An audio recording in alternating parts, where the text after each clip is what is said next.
इराणचे सर्वोच्च नेते आयतुल्ला अली खामेनेई यांच्या मृत्यूनंतर आता संपूर्ण जगाचं लक्ष हे इराणकडे लागले।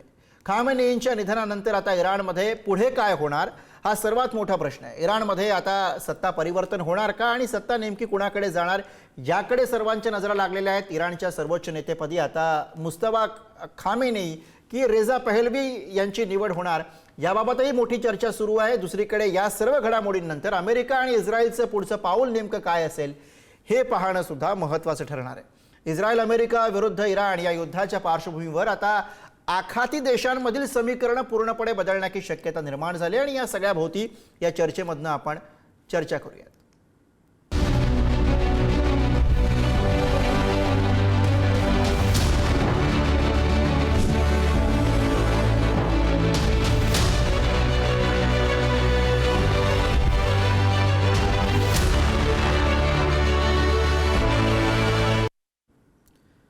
आणि या विषयावर चर्चा करण्यासाठी आज आपल्यासोबत मान्यवर पाहुणे आहेत। आपल्यासोबत आहेत निवृत्त lieutenant colonel Satish Dhage sir, आपल्यासोबत या चर्चेमध्ये असणार आहेत आंतरराष्ट्रीय घडामोडींचे अभ्यासक चंद्रशेखर नेने सर आणि आपल्यासोबत या चर्चेमध्ये असतील संरक्षण रणनीती अभ्यासक डॉक्टर विजय खरे सर। सगळ्या मान्यवरांचं या चर्चेमध्ये स्वागत आहे। सुरुवातीला मी ढगे सर आपल्याकडे येतोय। मला आपल्याला हे विचारायचं आहे की ज्या पद्धतीनं इस्रायल आणि अमेरिकेनं थेटपणे इराणवरती हल्ले केले आणि त्यात इराणच्या सर्वोच्च नेत्यांचा खामेनेईंचा यामध्ये मृत्यू होणं ही जी एक प्रमुख घटना आहे या सगळ्यामध्ये ती तिथल्या लष्करावरती इराणच्या कसा नकारात्मक परिणाम करणार आहे आणि याचे काय परिणाम आपल्याला होताना पाहायला मिळणार आहे। आता मुळात इराणचं जे लष्कर आहे ते अमेरिका आणि इस्रायल यांना तोंड देण्याइतपत सामर्थ्यवान असणार आहे का?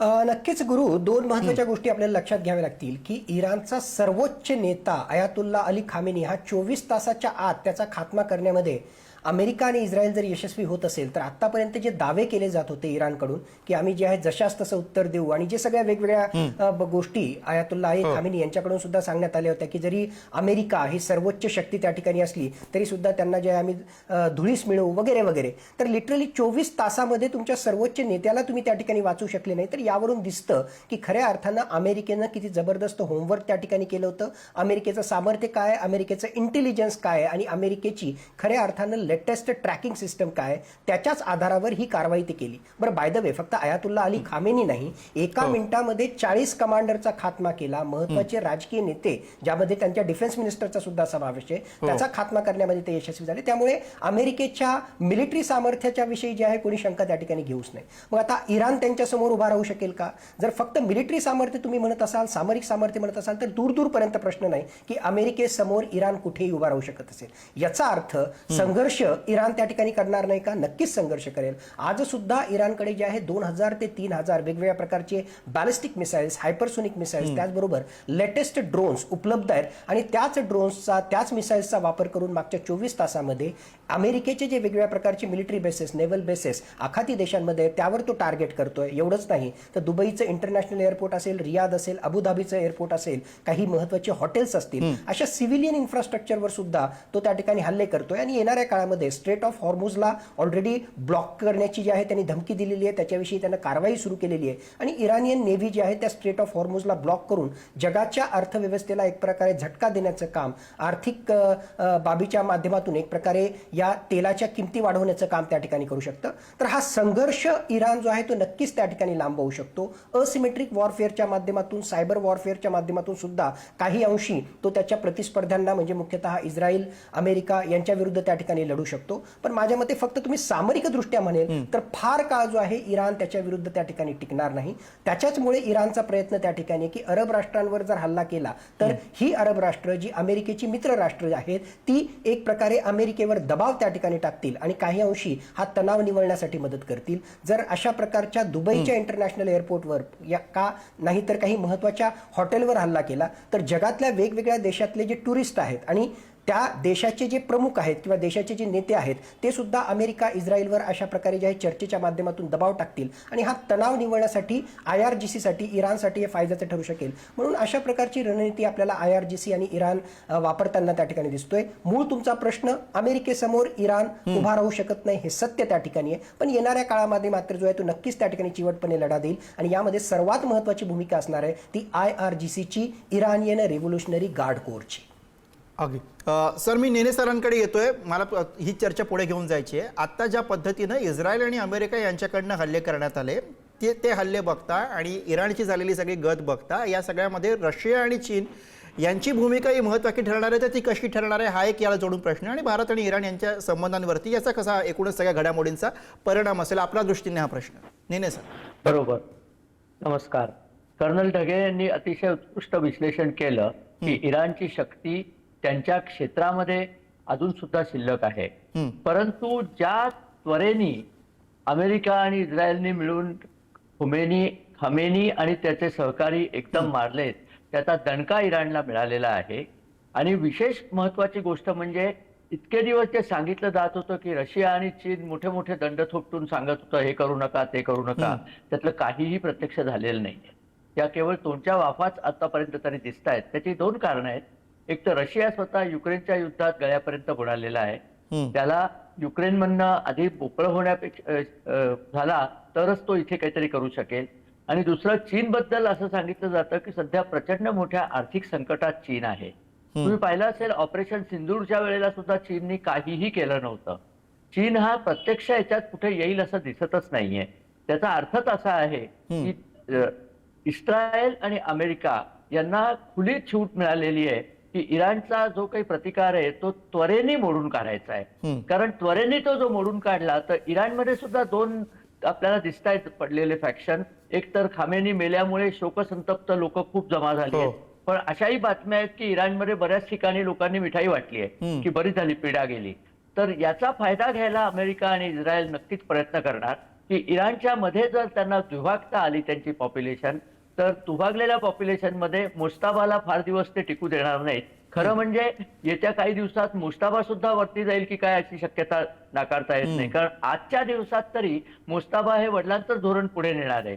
तर अशी लोक यांना परवडायची नाहीयेत. तर बहुतेक दुसरा हल्ला जो होईल तो मुस्ताबा आणि त्याचे सहकारी याच्यावरती होईल. आणि एकदा त्यांनी जर हा काटा काढून टाकला तर ते जे बाकीचे लोकशाहीवादी लोक आहेत त्यांची वाट निष्कलंक होते. आणि तुम्ही मगाशी फार चांगलं सांगितलं की तो पेलवई एक त्यांनी घरी बसवूनच ठेवलेला आहे, राजाचा मुलगा, त्याला ते कदाचित त्यावेळेला पुढे आणू शकतील. परंतु हे सगळं होत असताना परंतु हे सगळं होत असताना जगावरती मात्र फार वाईट परिणाम होणार आहे. कारण हुर्मुझची सामुद्रधुनी त्यांनी आताच बंद केली, कारण एका ऑइल टँकरला त्यांनी आग लावलेलीच आहे. त्याच्यात तेलाच्या किमती वाढतील. त्या किमतीचा अमेरिकेला कवडीचाही त्रास नाहीये, त्रास फक्त आपल्यासारख्या लोकांना आहे. हे मात्र लक्षात ठेवलं पाहिजे. अगदी. मी डॉक्टर खरे आपल्याकडे येतोय. मला आपल्याकडनं मुळात हे समजून घ्यायचे. आता साने सरांनी जो मुद्दा मांडला तोच मला पुढे घेऊन जायचं आहे आपल्याकडनं, की अमेरिकेनं या सगळ्यातनं काय केल्याचं एक दुफळी दिसते प्रामुख्यानं. काही लोक खुश आहेत, काही लोक शोक व्यक्त करतायत. ही जी दुफळी आहे त्यात डोनाल्ड ट्रम्प यांचे येणारे सातत्याने जी वक्तव्य आहेत ते सगळं बघता या माध्यमातून अमेरिका नेमकं काय साधणार आहे, आतापर्यंत ज्या घडामोडी घडल्यात त्यातनं अमेरिकेनं नेमकं काय साध्य केलेलं आहे? अमेरिकेची लष्करी आणि आर्थिक शक्ती जरी आज आपल्याला पाहाव्यास मिळाली, परंतु हे अमेरिका हे डिक्लायनिंग सुपर पॉवर ज्याला म्हणतो तशा पद्धतीचं ते डिक्लायनिंग पॉवर आहे. त्याचे दोन उदाहरणं तुम्हाला सांगू शकतो.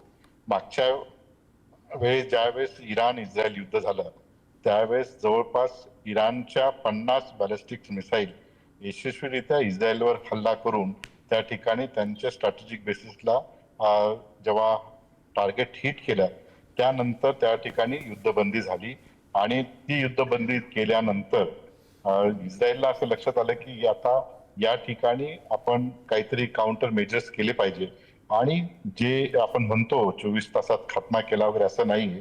गेल्या वर्षभर त्यांनी संपूर्ण CIA, मोसाद आणि M16 यांच्या मार्फत इंटेलिजन्सचं पूर्णपणे वर्गीकरण करून त्याच्या स्ट्रॅटेजिक जे काही डायनामिक्स आहेत त्याचं समजून ती वेळ साधून म्हणजे एकीकडे 2 बैठका घेऊन ही इराणला ते शक्य झालं नाही. आता या ठिकाणी केवळ अण्वस्त्र त्या ठिकाणी त्यांना नको आहेत, तर दुसरीकडे बॅलिस्टिक्स मिसाईलची जी कॅपॅबिलिटी आहे ती सुद्धा निशस्त्रीकरण करावी अशा पद्धतीची मागणी अमेरिकेने केल्यामुळे इराणने त्याला स्पष्ट पद्धतीने नकार दिला आणि तो नकार दिल्यामुळे त्याची जी पुढचं जे पाऊल इस्रायल आणि अमेरिकेने केलेले तर तो म्हणजे कालचा हल्ला.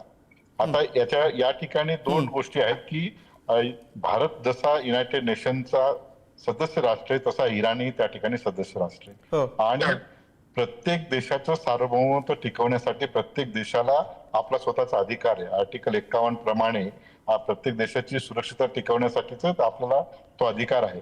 उद्या काल हा हल्ला झाल्यानंतर परत अमेरिकेचे प्रशासन सांगितलं की आता आम्ही क्युबावर हल्ला करू, म्हणजे एकीकडे व्हेनेझुएला अंकित केला आपल्या, त्यानंतर क्युबा, नंतर ग्रीनलँड, आता इराण, त्याच्या अगोदर 2003 मध्ये इराकवर हल्ला करून वेपन्स ऑफ मास डिस्ट्रक्शन आहेत या स्लोगनने त्या ठिकाणी इराक अंकित केलं आणि इराक त्यानंतर तुम्ही बघितलं असेल की त्याचा रिझल्ट काय आहे तर 2011चा वर्ल्ड ट्रेड सेंटर आणि पेंटागॉन झालेला हल्ला आणि दहशतवादाचे सर्व बदललेले स्वरूप.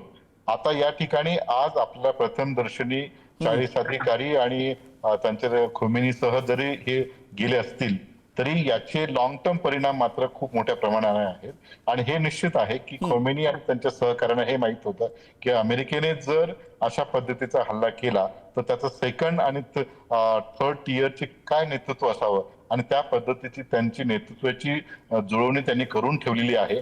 आणि मला असं वाटतं की या ठिकाणी पहिल्यांदा अमेरिका आणि इस्रायलच्या लक्षात आलं की जोपर्यंत आपण इराणला इन्सर्कलमेंट करत नाही तोपर्यंत इराणवर आपण यशस्वी होऊ शकत नाही आणि त्याचाच एक स्ट्रॅटेजिक भाग म्हणून त्या ठिकाणी एअरक्राफ्ट करिअर जे असतील, अब्राम एअरक्राफ्ट करिअर, बॉम्बर जे आहेत, बाकीचे सर्व जेवढी साधन सामुग्री आहे म्हणजे दिगो गार्शिया पासून तर इराकच्या त्या इथपर्यंत उत्तरेपासून दक्षिणपर्यंत संपूर्ण पद्धतीने इराणला अंकित करण्याचा प्रयत्न केला आणि कुठल्याही टार्गेटवरून इराण म्हणजे 700 किलोमीटरच्या अंतरावर संपूर्ण लष्करी यंत्रणा कार्यान्वित केल्यामुळे आज अमेरिका आणि इस्रायल यांना असं वाटतं की आपण 100% या ठिकाणी विजय मिळवू शकतो. परंतु इराणचं सांस्कृतिक एक ऐतिहासिक जर बघितला त्या देशाला 5000 वर्षाची संस्कृती आहे, त्या देशाची लोकांची एक स्वतःची मानसिकता आहे. म्हणजे संपूर्ण आखाती राष्ट्रांमध्ये जे इनोव्हेशन जे झालं असेल तर ते इराणमध्ये आहे. जे मॉडर्निटी जी आहे ती तुम्हाला इराणमध्ये. आता हा एक भाग वेगळा की त्या ठिकाणी खोमेनी सारखा तिथे हुकुमशाह असं किंवा काय आपल्यासाठी बरोबर हा एक भाग झाला. खरे सर आपण जे म्हणतोय आखाती देशांचा आपण उल्लेख केला त्यामुळे ही चर्चा मी पुढे घेऊन जातो. ढगे सरांना मला प्रश्न विचारायचा आहे की प्रामुख्याने आता काय दिसतंय की ओमान आणि कतार यांसारख्या देशांवरती हल्ले झाले त्यामुळे एक प्रश्न पडतोय की आखाती देशांमध्ये युद्धाची ठिणगी पडली असं याला म्हणायचं का, असं याच्याकडे बघायचं का? नक्कीच हा तर फक्त इस्रायल विरुद्ध इराण किंवा अमेरिका विरुद्ध इराण हा संघर्ष नाहीच आहे. आखाती देश जे आहे या युद्धामध्ये ओढले गेलेले आहेत आणि आपण पाहिलं की मागच्या 24 तासामध्ये पर्पजफुली IRGC अशा प्रकारचे हल्ले करतोय. कारण मी 100% जे आहे या ठिकाणी शुअर त्या ठिकाणी की मिलिटरीली जे आहे अमेरिकेसमोर इराण त्या ठिकाणी उभाच राहू शकत नाही हे त्यालाही माहिती आहे. आणि मी ज्यावेळेस म्हणते की 24 तासामध्ये हे केलं, ऑफकोर्स त्याच्यासाठी होमवर्क लागत असतं, ते होमवर्क त्यांनी त्या ठिकाणी केलं. पण होमवर्क केल्यानंतर इराणला हे सगळं माहीत असताना सुद्धा 24 तास सुद्धा जर ते टिकाव धरू शकले नाही आणि एवढ्या मोठ्या प्रमाणामध्ये नुकसान झालं. बाय द वे हे काही फक्त 24 तासामध्ये झालेलं नुकसान नाही, थोडंसं मागं वळून त्या ठिकाणी पहा. सोलेमानी जो यांचा IRGC कमांडर होता म्हणजे त्याला जे आहे बरोबर अमेरिकेनं टेक्नॉलॉजीच्या आधारावर त्या ठिकाणी टिपलं. जून 2025 मध्ये जे हल्ले केले त्या जून 2025च्या हल्ल्यामध्ये सुद्धा कित्येक न्यूक्लिअर सायंटिस्ट कित्येक कमांडर यांचा त्यांनी अमेरिकेनं त्या ठिकाणी खात्मा केला. त्याच्यामुळे इतिहासामध्ये जरी पाहिलं तरी इराण हा पेपर टायगर आहे आणि त्याच्या म्हणजे इराण जो आहे अमेरिकेसोबत टिकू शकणार नाही हे सत्य आहे. आता तुमचा मुख्य मुद्दा आखाती देश, या आखाती देशामधले जे US मिलिटरी बेसेस आहेत त्याला टार्गेट करण्याचा पर्पजफुली IRGC त्या ठिकाणी प्रयत्न करतोय. कारण याच्या माध्यमातून माध्यमातून या आखाती देशांवर जे मुस्लिम राष्ट्र आहेत त्यांच्यावर एक प्रकारे दबाव निर्माण होईल आणि मग हा दबाव निर्माण झाला तर हेच आखाती देश, हेच अरब राष्ट्र, मुस्लिम राष्ट्र ज्यांचं एक प्रकारे अमेरिकेशी सख्य आहे, ते अमेरिकेशी चर्चा करून एक प्रकारे या हल्ल्याची किंवा संघर्षाची व्याप्ती कमी करण्यासाठी प्रयत्न करतील. पण माझ्या मते हेच जे आहे पुन्हा एकदा इराणवर त्या ठिकाणी उलटू शकतं. कारण UAE सारखं राष्ट्र किंवा तुम्ही जसं उदाहरण त्या ठिकाणी बेस्ट उदाहरण दिलं, कतर आणि ओमान, हाच ओमान होता जो ओमान 3 दिवसापूर्वी मध्यस्थाची भूमिका बजावत होता इराण आणि अमेरिकेच्या दरम्यान. याच ओमानने त्या ठिकाणी स्टेटमेंट दिलं होतं की चर्चा ज्या आहेत ते पॉझिटिव्ह झालेल्या आहेत आणि लवकरच या न्यूक्लिअर डीलशी संबंधित काही बातमी आपल्या समोर येईल. आणि त्याच्या काही तासामध्येच त्या इराण विरुद्ध जे आहे अमेरिकेने हल्ला केला आणि आता इराण सुद्धा जो आहे, जो मध्यस्थाची भूमिका बजावत होता, त्याच ओमान विरुद्ध त्या ठिकाणी हल्ला करतोय. ही मुस्लिम राष्ट्र आहेत, ही मुस्लिम राष्ट्र सुद्धा जे आहेत येणाऱ्या काळामध्ये इराणच्या विरोधात जातील आणि इराणला वाळीत टाकतील. कारण इराण ज्या प्रकारची रणनीती वापरतोय त्या अनुषंगानं अरब देशांना सुद्धा या युद्धामध्ये ओढण्याचा त्याचा प्रयत्न आहे आणि त्याच्यासाठीच दुबई सारखं सिव्हिलियन इंटरनॅशनल एअरपोर्ट त्या ठिकाणी असो किंवा अरब राष्ट्रांवर हल्ले करणं ही माझ्या मते सोची समजी रणनीती आपण ज्याला म्हणतो तशा प्रकारची IRGC रणनीती वापरतोय. पण ती त्याच्या अंगलट येऊ शकते. स्वतः जो आहे इराणच याच्या माध्यमातून जे आहे मुस्लिम राष्ट्रांपासून एक प्रकारे वाळीत जाऊ शकतो. हा सुद्धा धोका या अनुषंगाने जो आहे निर्माण होतो. अगदी ढगे सर, मला चंद्रशेखर सर आपल्याकडनं आता हे समजून घ्यायचं आहे, ढगे सरांनी हे सगळं विश्लेषण केलंच, पण युद्धात काय होणार, संघर्षात काय होणार याच्या पलीकडे सुद्धा आता एक असा प्रश्न आहे की प्रत्यक्षामध्ये इराणमध्ये काय होणार, इराणच्या सत्तेची जी सूत्र आहेत ती कुणाकडे जाणार. म्हणजे आपण मगाशी उल्लेख केलात त्या मुस्तफा यांचं नाव आहेच, पण त्याच्या पलीकडे रेझा पहलवी यांचंही नाव चर्चेत आलेलं आहे. त्यामुळे यातनं अमेरिका नेमकं काय साधू पाहते हा यातला एक प्रश्न. गेल्या अनेक दशकांपासून ते अमेरिकेमध्ये आहेत. मग असा प्रश्नही पडतो की त्यांना इराणमधली जनता नेमकं स्वीकारणार आहे का, कसं स्वीकारेल, हा या भोवती असलेला प्रश्न ज्याचाही विचार करावा लागेल. बरोबर. आपण एक बघितलं की आखातातल्या देशांवरती हल्ले झालेत हे आपण बघितलं इराणचे. एक गोष्ट नोट केलीत का, हे सगळे सुन्नी देश आहेत. इराण हा एकमेव शिया देश आहे. इराकमध्ये शिया लोक भरपूर आहेत. इनफॅक्ट इराकमधल्या शिया लोकांनीच अमेरिकेच्या वकिलातीवरती हल्ला केलाय. तसंच पाकिस्तानातली कहाणी आहे. तर आता हे सगळे सुन्नी देश एकत्र होऊन इराणच्या विरुद्ध संयुक्त आघाडी उघडतील आणि त्यांच्यात शक्ती नसल्यामुळे ते अमेरिकेच्या मागे एकदिलाने उभे राहतील, कारण त्यांना पर्यायच नाहीये. इराणची क्षमा मागण्याची परिस्थिती येतच नाहीये, कारण इराण त्यांना माफ करणार नाही. तर याचा अर्थ असा की ही मोहीम अमेरिका या लोकांच्या मदतीने पूर्ण करेल. तुम्ही कसंही पाहिलं तरी याच्यात सगळ्यात अमेरिकेची सरशी झालेली आहे. मरतायत ती माणसं इराणची मरतायत. इराणची नाकेबंदी झाली आहे. होर्मुझचं आखात बंद होतं तेव्हा इराणचं तेल सुद्धा बाहेर जाऊ शकत नाही. आणि अजून एक महत्वाची गोष्ट आहे, आपण हे नेहमी विसरतो की अमेरिकेचं खरं टार्गेट इराण नसून चीन होतं. चीनला तेल मिळण्याच्या 2 जागा होत्या, व्हेनेझुएला आणि इराण. व्हेनेझुएला अमेरिकेने बंद केलाय, इराणही बंद झाला. म्हणजे चीन तेलाविना तडफडेल अशी परिस्थिती झालेली आहे. त्यांना फक्त रशियाचं तेल मिळेल, दुसरं मिळणार नाही. आणि काही काळानंतर तुमच्या लक्षात येईल की रशिया आणि इराणची मैत्री सुद्धा बरोबरचीच आहे. इतिहासामध्ये रशिया आणि इराण एकमेकांचे प्रख्य प्रतिस्पर्धी होते, त्यामुळे तिथेही फारसं चालायचं नाही. हा सगळा युरोपियन राष्ट्रांनी आखलेला आशियावी मुस्लिम राष्ट्र आणि आखातातल्या राष्ट्रांच्या विरुद्धचा कट आहे आणि तो अत्यंत योजनापूर्वकरित्या तो सक्सेसफुल होतोय असं आपल्याला दिसतंय.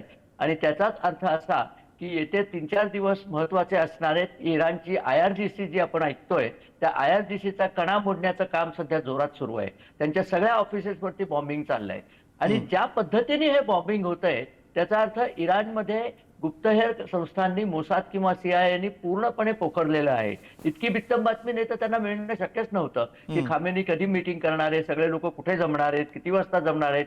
नेमका तेव्हा त्यांच्यावरती हल्ला जाऊन त्यांनी सगळ्यांना साफ केलेलं आहे. याचा अर्थ इराणला आता फारसा आशा करण्यासारखी जागा नाहीये. आणि अमेरिका जसं मोहम्मद युनुस नावाचं एक बाहुलं घेऊन आले होते बांगलादेशमध्ये, तसंच हा रेझा पहलवी सुद्धा एक बाहुलं ते घेऊन येतील.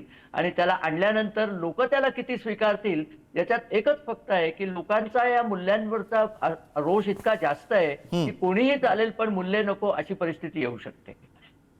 अगदी आपण म्हणताय त्याप्रमाणे. डॉक्टर खरे, मी आपल्याकडे येतो. मला आपल्याकडनं हे समजून घ्यायचं आहे की नेमका उद्देश अमेरिकेचा यामध्ये काय होता. खोमेनी यांना संपवणं हा उद्देश होता की इराणचं पूर्ण जी सत्ता आहे ती उलथवणं हा उद्देश होता. आता जर का मुस्तफा यांच्याकडे इराणची सूत्र गेली तर ते इराणसाठी फायद्याचं आहे की धोक्याचं आहे? ट्रम्प प्रशासनाचा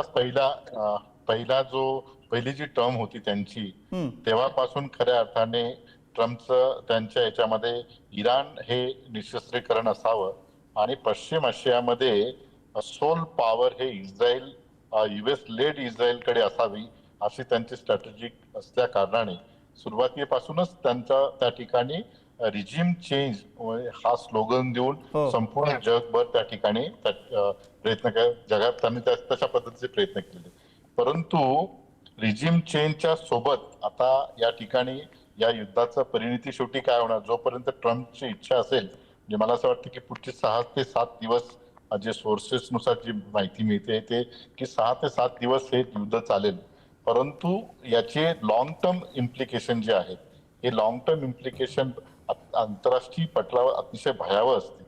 त्याचं कारण की एका देशाची सत्ता उलथवून टाकण्यासाठी संपूर्ण आंतरराष्ट्रीय इन्स्टिट्यूशनला बाजूला करणे, संपूर्ण एक ज्याला म्हणतो की त्याचं उद्या रशियाने जर याच भावनेने म्हणजे अमेरिकेला हे रिजिम चेंज करायचं म्हणून हल्ला केला, उद्या रशियाने युक्रेनवर तशाच पद्धतीने हल्ला केला, चीनने तैवानवर हल्ला केला किंवा अजून इतर राष्ट्रांनी हल्ला केला, तर आपण अशा पद्धतीच्या वातावरणात सर्व्हायव्हल कसं होऊ शकतं हा एक मोठा प्रश्न भारतासह इतर देशांना आहे. नंबर 1.